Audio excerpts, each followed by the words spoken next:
વડોદરા મહાનગરપાલિકા દ્વારા smart city અને વિકસિત વડોદરાની વાતો કરાતી હોવા છતાં પણ વડોદરા શહેરના પૂર્વ વિસ્તારમાં ગટર અને પાણીની સમસ્યાએ સ્થાનિકોને ત્રાહિમામ પોકારી દીધા છે.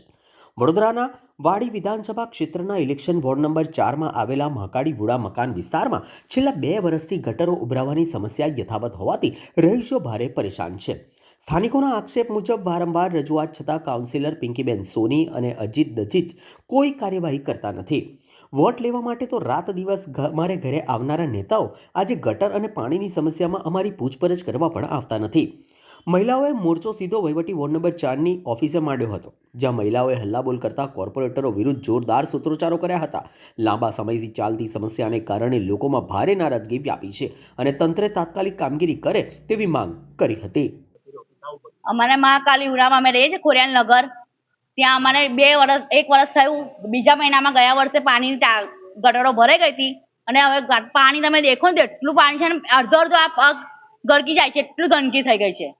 તો પિંકીબેન બી નહીં આવતા, નહીં અજીતભાઈ આવતા દેખવા.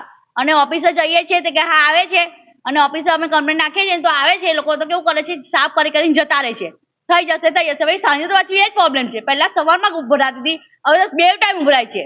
અને અમારા ઘરોમાં પ્રસંગ છે, બધા બહુ પબ્લિક છે, બહુ ગંદકી થાય છે, બહુ હેરાન થાય છે. ખાવા નહીં ભાવતું લોકોને બીમાર એટલા પડી ગયા છે. બસ શું કરવાનું, આ પબ્લિક અમે ભેગી કરી લાવીએ તો ઓફિસમાં આવીએ તો અધિકારી કોઈ છે જ નથી.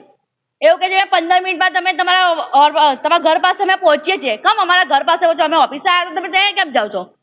અમારે એવું કેવું કે અમે વિઝિટમાં નીકળ્યા છે. તમે કીધું વિઝિટમાં નીકળ્યા, તમે ઓફિસે આવો, તમને મળવું છે. અમારા ટીનાભાઈ પટેલ અને અમિતભાઈ પટેલ આવે છે તો એવું કહે કે એકલા અહીંયા તમને એકલાને નડે છે, એટલે અમે પબ્લિક લઈને આવ્યા છીએ કે ભાઈ અમને નડે છે એટલે અમે તમારી જોડે આવીએ. કેમ ના આવીએ અમે? કે અમારા વિસ્તારમાં પ્રોબ્લેમ છે તો અમે આવવાના ને. હા, બહુ બીમાર પડે છે લોકોને. મેલેરિયા, કોલેરો બધું ફાટી પડે છે. મચ્છરો તમે દેખો ને એટલી, અને નહીં કોઈ વારવાય આવતું કે કોઈ જોવાય નહીં આવતું. ખાલી વોટિંગ લેવા આવે બધા. એવું વોટિંગ માટે અમને સર્વે માટે બધા તમે મોકલા માણસો, તો કે માના ગટર માટે નહીં મોકલતા. અને હા, વોટિંગ માટે આવો તમે.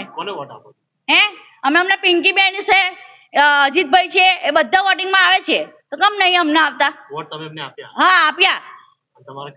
ના, કામ નથી થતું. વોટિંગ લેવા બધા જ આવે પણ કામ કરવા માટે કોઈ તૈયાર નથી. રોહિણીબેન દેવેન્દ્રભાઈ રાઠોડ, ખોડિયાલ નગર, રાજવા રોડ, મહાકાળી વુડામાંથી આવ્યા. 1 વર્ષથી ગટર ઉભરાય છે. ઉભરાય એટલે કેવી કે બધું ગંદવેડો બહાર આવે, એમ તઈ ઊભું નહીં રહેવાય એવું. તો પછી આ લોકોને શું કરવાનું? કોર્પોરેશન વાળા કોઈ આવીને ઊભા રહેતા નહીં, જોતા જ નહીં. એમ પબ્લિકને શું થાય છે, શું તકલીફ છે, કશું જોતા નહીં. એટલે અમારું એમ કેવું છે કે અમે અહીં આવ્યા ઓફિસે, અને આ ઓફિસે સાહેબ નહીં મળે તો અમુના સાહેબ લખન કરી આલે તો અમે અગર અરજી કઈ કરીએ, અમે આગળ કઈ કરીએ. અને વોટિંગ લેવા તો રાત દિવસ આવે, સાંજે આવે ને સવારે આવે. વોટિંગ જોઈએ તો એમને 2 ટાઈમ આવવાનો ટાઈમ મળે ને અમારું જે કરવાનું તો એ આવીને ઉભા નહીં રહેતા. વોટ આપવા જાવ છો? વોટ આપવા તો બધા ભેગા કરેલા છે, નહીં આપીએ. અમારું કામ નહીં થાય તો નહીં આપીએ વોટ. વોટ કોને આપ્યા આ વખતે? અજીતભાઈ ને પિંકીબેન. કામ નથી થતા? કામ કશું જ નહીં.